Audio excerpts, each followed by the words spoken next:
Bien, buenas noches, bienvenidos a este webinar. En esta oportunidad me presento, mi nombre es David Jauregui, abogado de profesión.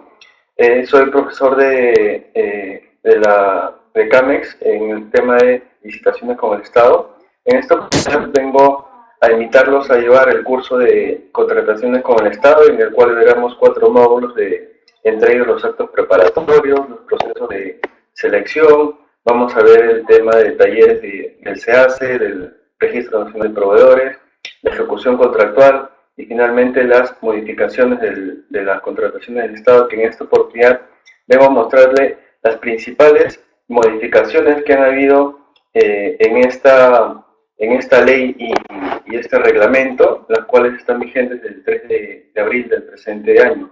La ley, bueno, sigue con el mismo número, lo que ha modificado son algunos artículos nada más.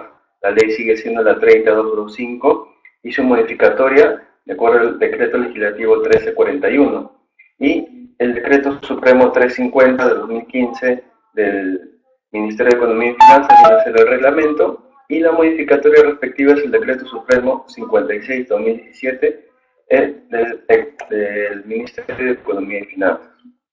Bueno, empecemos con los principios. En esta modificatoria, los principios han aumentado en un literal, en el cual es el principio de integridad. Como vemos, los demás principios se mantienen tal cual, y lo único que se ha añadido es el principio de integridad.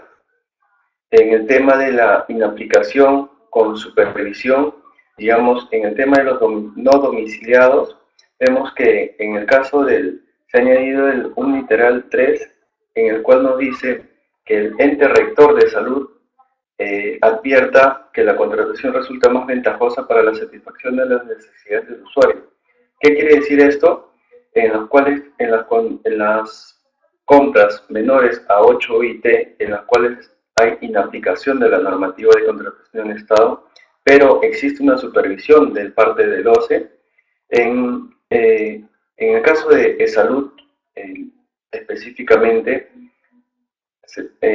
señala de que salud puede contratar siempre y cuando digamos, sustente de que esa compra va a resultar más ventajosa para la satisfacción de las necesidades del usuario. En el tema del valor referencial, ha vuelto lo que se mantenía años anteriores, en el cual existía el valor referencial y el valor estimado. Últimamente, con el 2015 y 2016 estuvo publicando las bases y que no figuraban en las bases el valor referencial. Ahora, con esta nueva modificatoria, en las bases vamos a tener un valor referencial con el cual vamos a poder guiarnos y poder postular con nuestra propuesta económica. La antigüedad sigue siendo la misma. En el caso de los bienes y servicios es 3 meses, se tiene que hacer un estudio de mercado y la antigüedad de ese estudio no tiene que pasar los 3 meses en el caso de bienes y servicios, y en el caso de la ejecución y consultoría de obras es el 6 meses.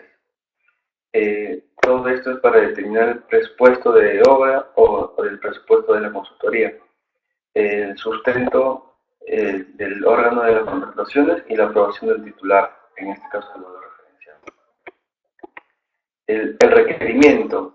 Anteriormente, el requerimiento de una contratación, digamos, de una necesidad de la entidad, venía del área usuario.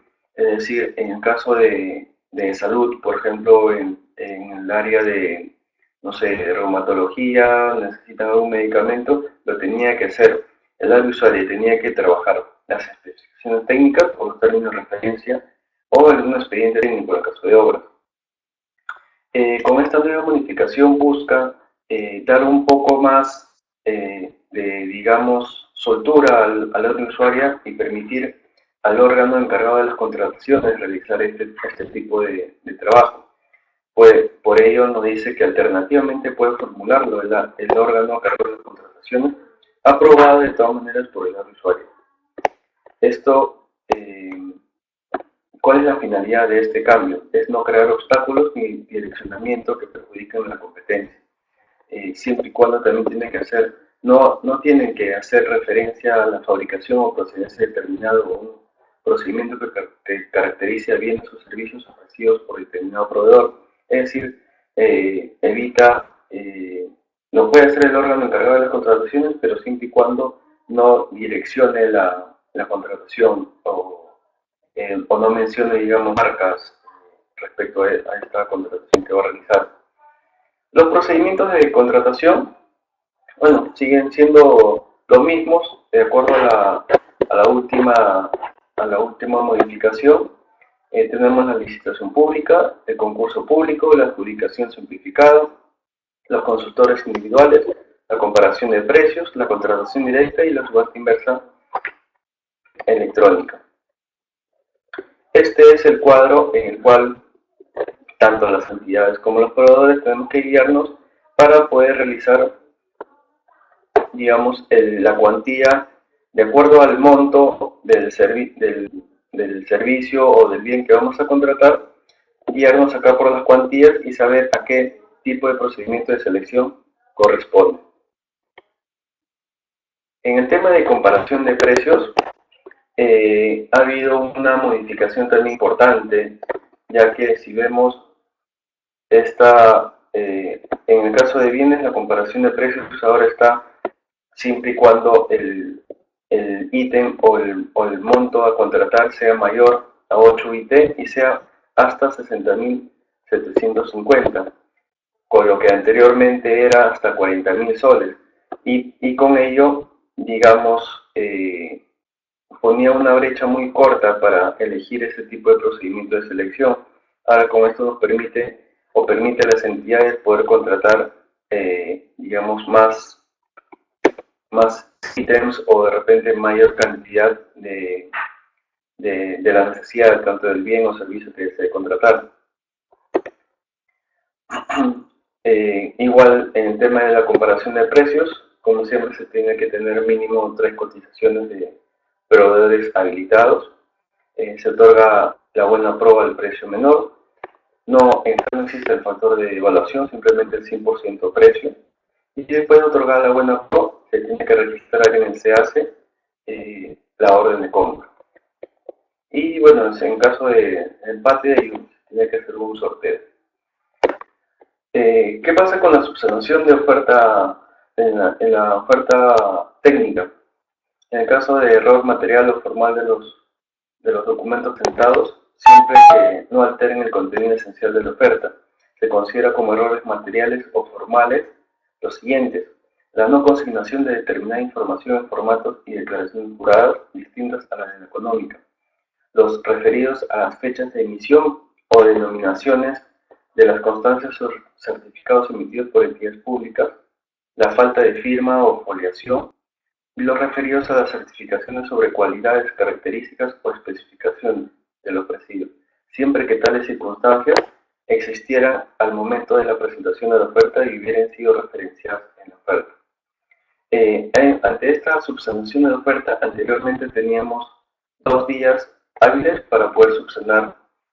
Ahora, con esta nueva modificatoria, se tiene 3 días hábiles para subsanar errores materiales o formales, y de los cuales ya mencioné anteriormente.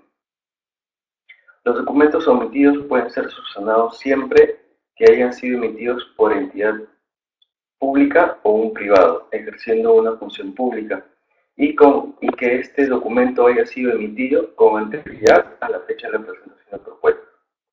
Como mencioné, el plazo máximo es 3 días hábiles. La subsanación en el caso de la oferta económica. Se puede subsanar la rúbrica y la foliación. En el caso que existiese divergencia, es decir, diferencia entre el precio cotizado que está en número y señala el mismo precio cotizado pero en letra y es distinto, digamos, el monto. Entonces, en este caso va a prevalecer la letra. Y los errores aritméticos en el sistema a precios unitarios serán corregidos por el órgano encargado de las contrataciones o el comité de selección. Bueno, los procedimientos que se declaran desiertos por diferentes temas que también indica la ley, van a surgir o van a tener una segunda convocatoria, pero con otro procedimiento de selección. En el caso de concursos públicos y licitaciones públicas, en el caso de que queden desiertos, la segunda convocatoria será mediante una adjudicación simplificada. En el caso de una adjudicación simplificada que quede desierta, la segunda va a ser una adjudicación simplificada. Y en el caso de una subasta inversa electrónica, la segunda convocatoria va a realizarse por el mismo procedimiento de selección, que es una subasta inversa electrónica, la tercera, en caso que esta segundo proceso quede también desierto, la tercera ya se va a realizar con una adjudicación simplificada.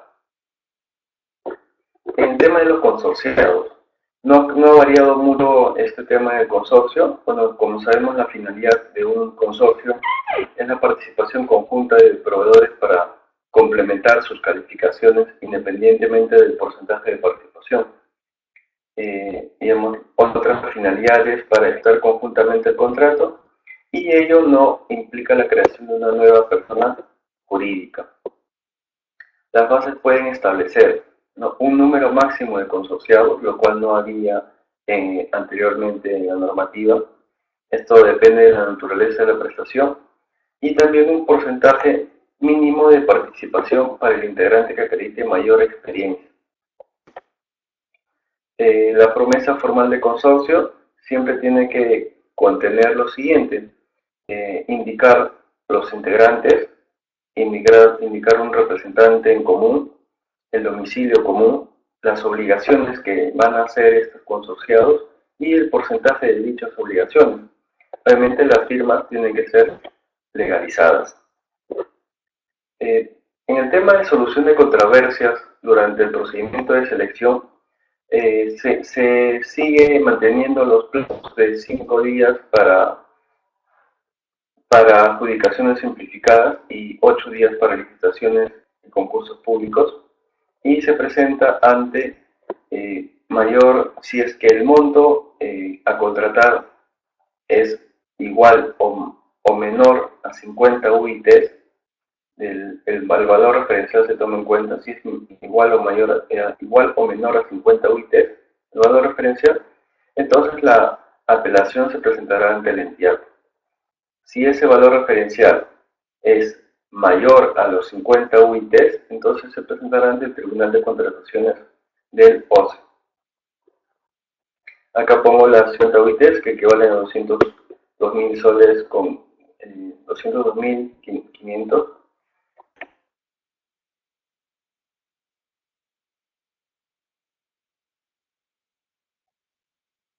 El recurso de apelación.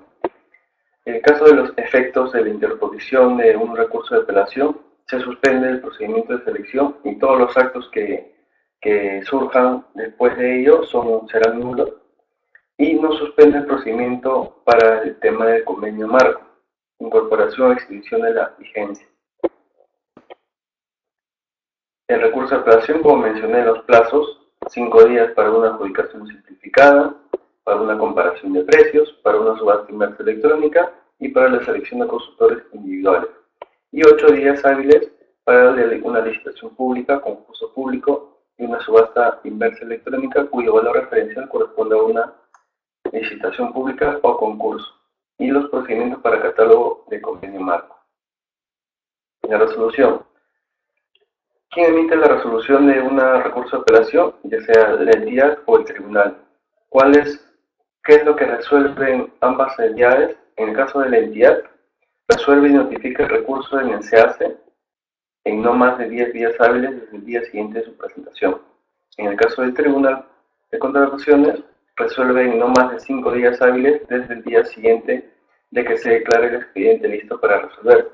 Las notificaciones lo notifica máximo al día siguiente en el SEACE. Acá también hay un cambio importante, ya que con la normativa anterior se tenía si bien cierto, sí se tenían 5 días hábiles desde el día siguiente en que se declara listo para resolver, pero incluía el tema de notificación en el SEACE. Con esto han ganado de repente un día más, ya que la notificación ya no va a tener 5 sino 6 días hábiles para que pueda esa resolución verse en el registro de instancia.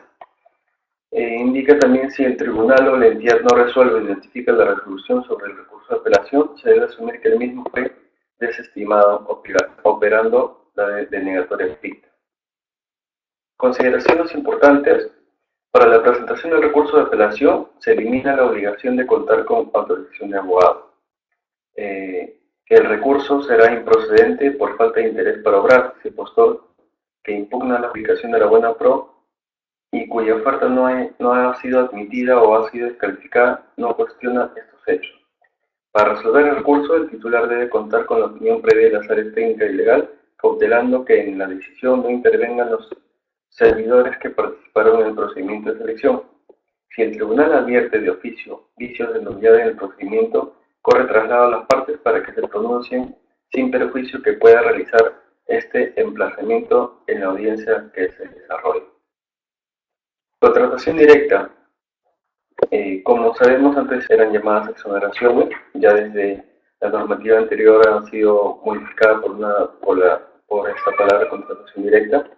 Las entidades pueden contratar directamente con un proveedor en determinados supuestos que menciona la normativa.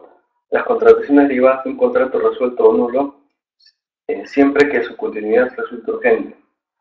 Y en el caso del proveedor único, solo lo puede realizar un único proveedor en el mercado peruano. Contratación directa, 4 casos: situación de emergencia, acontecimientos catastróficos, situaciones que afectan la defensa y seguridad nacional, grave peligro de que ocurra lo anterior e emergencias sanitarias, situaciones de desabastecimiento inminente. En el caso de las multas, van desde los 5% al 15% del monto de la propuesta o contrato. Si no se puede determinar el monto de la propuesta económica o del contrato, se impone una multa entre 5 y 15 UITs. Si no se paga, se suspende la condición del proveedor de Estado. Y se aplican las siguientes infracciones. Estas multas, se van a aplicar siempre y cuando el proveedor retire injustificadamente su propuesta, no firme injustificadamente el contrato, subcontrate sin autorización de la entidad, se registre la presente propuestas o firme el contrato sin tener un RNP o tener el RNP vencido, suscribir contrato pese a la notificación de suspensión por recomendación de nulidad, un cuestionamiento malicioso, pliego de absolutorio y recurso de apelaciones maliciosas. El tribunal debe indicar el periodo de suspensión del proveedor, que es no mayor a 18 meses, en tanto no se verifique el pago. Se debe pagar la multa y remitir al OCE el comprobante de pago dentro de los 7 días hábiles siguientes de haber quedado firme la resolución sancionadora. De lo contrario, la suspensión opera automáticamente. Tenemos la inhabilitación temporal, que va de los 3 meses hasta los 36 meses. En el caso contraten estando impedido, incumplan la prohibición de que el residente o supervisión de obra a tiempo completo preste servicios en más de una obra, ocasiona que se resuelva el contrato con la entidad, no procede el sanamiento de vicios ocultos y presentar documentación inexacta a entidades, tribunal o RNP. De 36 a 60 meses, presentar documentos falsos a entidades, tribunal o RNP. Y la inhabilitación definitiva, siempre y cuando en los últimos 4 años las empresas tengan más de 2 sanciones que sumen 36 meses de inhabilitación, o que sean reincidentes en la presentación de documentos falsos a entidades. Obviamente el tema para aplicar este tipo de sanciones tiene que haber un criterio de graduación de la sanción. Por ello se incorpora el criterio de graduación aún por debajo del mínimo previsto, ante la ausencia, cuando existe ausencia de intencionalidad, cuando no existe un grado o hay un grado mínimo de daño a la entidad, cuando reconoce la infracción que se ha cometido, cuando hay ausencia de sanciones anteriores, cuando conducta procedimental correcta en el PAS, la implementación después de la comisión de la infracción y antes del inicio del PAS de un método de prevención certificado consistente en medidas de vigilancia y control idóneo para prevenir actos indebidos y conflictos de intereses o para reducir significativamente significativamente el riesgo de su comisión. Este criterio no se aplica para el caso de presentar documentación falsa. Las controversias surgidas durante la ejecución del contrato, vemos que sigue el tema de la conciliación y el arbitraje institucional. Excepcionalmente hay un arbitraje ad hoc en el caso de bienes, servicios y consultorías en general. El monto contractual es menor o igual a 25 UIT. Y tenemos la Junta de Resolución de Disputas en el caso de obras. En el caso del Registro Nacional de Proveedores, había también un tema súper importante acá, en el caso de que el RNP ya no tiene fecha de caducidad, es indeterminada, la fecha de vigencia es indeterminada para los proveedores en cuya antes que entre en vigencia, cuando entre en vigencia estas nuevas modificaciones, los proveedores hayan tenido el RNP vigente. Entonces, ese RNP ya se vuelve indeterminado. ¿Para qué se necesita el Registro Nacional de Proveedores? Para ser participante, postor, contratista y subcontratista, mayor a una UIT. Bienes y servicios, como mencionaba, la aprobación era automática. En el caso de ejecución y consultoría de obras hay una evaluación previa. En el caso de esto de RNP nuevos, la vigencia, como mencioné, es indeterminada, sujeta a las reglas de actualización de la información. Se podrá suspender su vigencia por no actualizar información legal, financiera, técnica, por insolvencia o a solicitud del proveedor. La actualización, en este caso, va a ser responsabilidad del proveedor. Se va a actualizar este tipo de informaciones en caso de que haya una modificación en la información legal, en la información financiera y en la información técnica de la empresa. Cuando se presentan estos cambios, se tiene que informar al OCE sobre dicho cambio. Cuando hay un cambio en nombre o razón social de la empresa, el domicilio, el objeto social, la condición de domiciliado, transformación societaria, designación de representante legal o digamos, ya se han quitado los poderes a una persona, a los apoderados, socios, accionistas, participacionistas, a los órganos de administración y capital suscrito y pagado, que se ha modificado el capital. Existe en el TUPA un procedimiento que es el de modificación de información en el RNP, en el cual se lo hace dentro de los 10 días del mes siguiente al cambio realizado. Es algo de un pago de 80 soles aproximadamente, y si lo hace pasado ese tiempo, es un pago de 90 soles. Las causales de cancelación del RNP, luego de haber sido sancionado por el Tribunal del OCE de forma definitiva, por muerte en caso de persona natural o por extinción en caso de persona jurídica. Bueno, estos son los cambios más resaltantes. De hecho, que hay mucho más cambios y verlo detalladamente conllevaría mucho más tiempo.